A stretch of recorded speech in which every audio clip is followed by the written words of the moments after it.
a good theology of suffering means to be able to understand God's goodness, God's sovereignty. Mm-hmm. How is God still worthy biblically?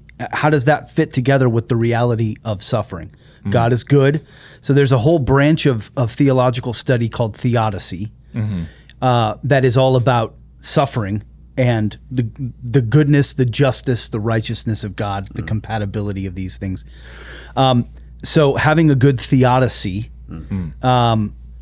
is basically being able to make sense out of the biblical narrative and how that applies to practical life, that God is sovereign.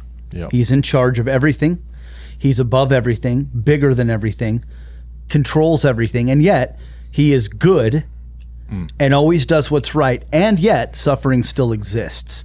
So being able to account for all of that. Now, there are ways in which we all scratch our heads when that affects our practical, our daily lives, right? And this is one of the biggest hangups for so many people is why does God allow? And that's where we scratch our heads because we don't have all those answers. But a good theology of suffering is being able to put those pieces together in some form or fashion that's biblically coherent, and being able to walk through that, trusting God.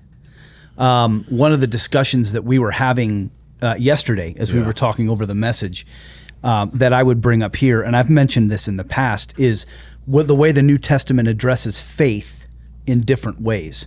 So sometimes faith is addressed as faith like belief, trust. But sometimes faith is addressed as allegiance. I like that. Interesting.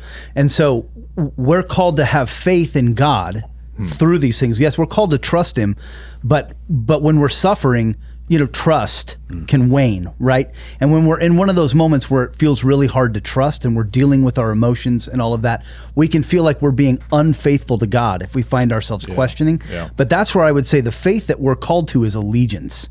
I can go, because I can say, I feel mad at you right now, and I know that's not your problem, it's mine. Right. I am on your side. Yeah. I am with you. That has never changed. Help me in this moment, right? Wow. Yeah. So faith is allegiance. So you're not putting your trust in the outcome, you're putting your trust in God himself, the person of God. Right.